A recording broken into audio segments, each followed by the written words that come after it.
Hello everyone, and welcome to the Dollar Break channel. Today, I'll be reviewing the GoPuff food delivery company, which brings thousands of everyday products to customers in minutes. I worked a 5-hour shift as a GoPuff delivery driver. In this review, I'll share my experience, including the sign-up and delivery processes, my total earnings and expenses, the pros and cons, and then offer my final verdict. Then, I'll answer the question you likely came here to learn. Is GoPuff a good way to make extra money?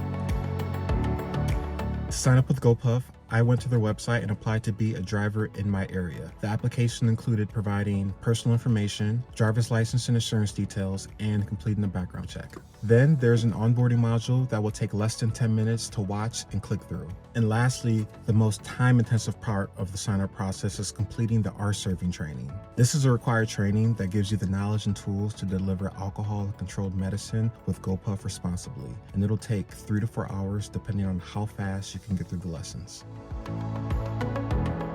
The main difference between GoPuff and other delivery apps like DoorDash is that you pick up orders directly from a dedicated GoPuff facility, deliver them to the customer, and then return to that same facility to pick up the next customer order. First, you log into the GoPuff app and select the facility in your area you'd like to deliver from.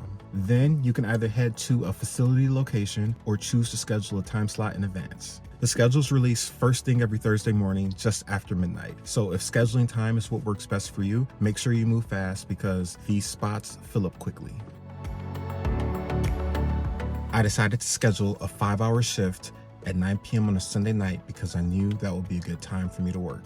When I arrived at the facility, I opened up the app and I went online. Now I was ready to receive offers. I waited 30 minutes before receiving my first offer. When I opened the offer in the GoPuff app, I had about 30 seconds to accept the offer and then received another notification about a minute or two later when the order was ready for me to pick it up. Then I walked into the facility and found the binning area, which is just an area that has about 15 numbered bins that contain the orders. The app shows the bin and the order code, so I used that information to find the right orders. Then I scanned the QR codes on the bags before leaving the facility and beginning the delivery. When I arrived at the customer's house to complete the delivery, I walked up to the door, scanned the QR codes on the bags again, set the items in front of the door, and then took pictures of the items in front of the customer's door before I was able to complete the delivery and head back to the facility. It was as simple as that. Arrive at the facility, wait for an offer, pick up and scan the QR codes on each bag that is part of the offer, head to the customer's location, and complete the delivery. For any orders that included alcohol or controlled medicine, GoPuff prompted me to take a picture of the driver's license, enter license information, and get the customer's signature before being able to complete the delivery. I scheduled time to deliver in advance and scheduled a 5-hour shift. In those 5 hours, I received 4 offers for a total of 6 deliveries. There were 2 offers that had 2 deliveries included with each offer, while the other 2 offers only had 1 delivery each. I earned $77.49 to complete those 6 deliveries over the course of 5 hours. The earnings break down to be $17.18 from base pay, $34.75 from weight pay, and $25.56 from tips. Base pay is what you earn for every trip based on distance and time. Weight pay is what you receive for waiting at the facility, and the amount varies by facility.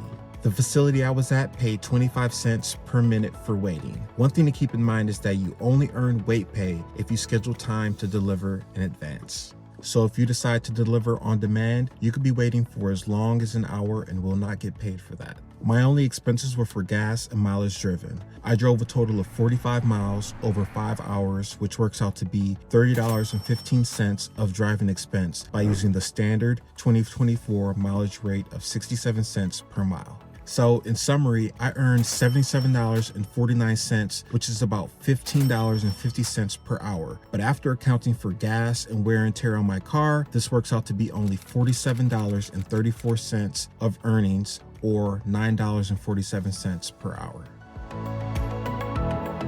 GoPuff sends out weekly deposits every Tuesday, so be sure to link your bank account before you start delivering. You can also decide to cash out immediately if you need or want the money right away, but GoPuff charges a $2 transaction fee for instant cash outs. There are opportunities to earn special pay with GoPuff by accepting missions. GoPuff offers missions when they need drivers, and these missions typically pay you a couple of extra dollars for each order you deliver. GoPuff also offers hazard pay if you are delivering during bad weather. Always schedule time in advance so that you are compensated for waiting. The longest I had to wait between orders was about an hour and 15 minutes, so you want to make sure you get paid for waiting if this happens to you. Lastly, after dropping off an order, get back to the facility as soon as possible so you can begin earning wait time and also shorten the time it takes for you to receive your next order.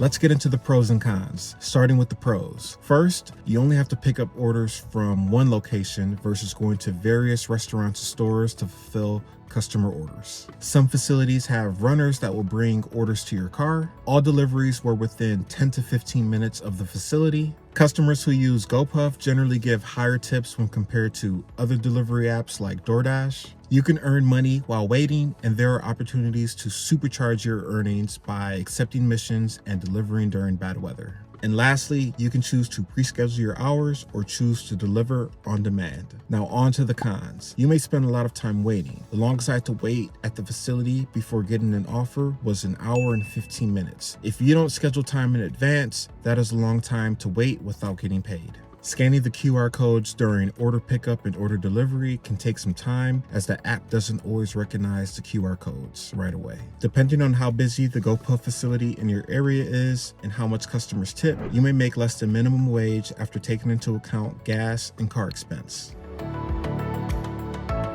I recommend GoPuff to workers who have extra time in their schedule to earn some additional money. It may not be suitable as a primary source of income, given I only earned about $15 before taking into account gas and car expense. GoPuff is perfect for workers who are free on the weekend evenings, as that is the time when the service is busiest. It is also a great option for students, as they may be able to study while waiting for offers at the facility. If you're ready to start earning with GoPuff, I've included the sign up link in the description below. Thanks for tuning in. If you found this video valuable, give it a thumbs up and subscribe to the Dollar Break channel to learn how to earn some extra money.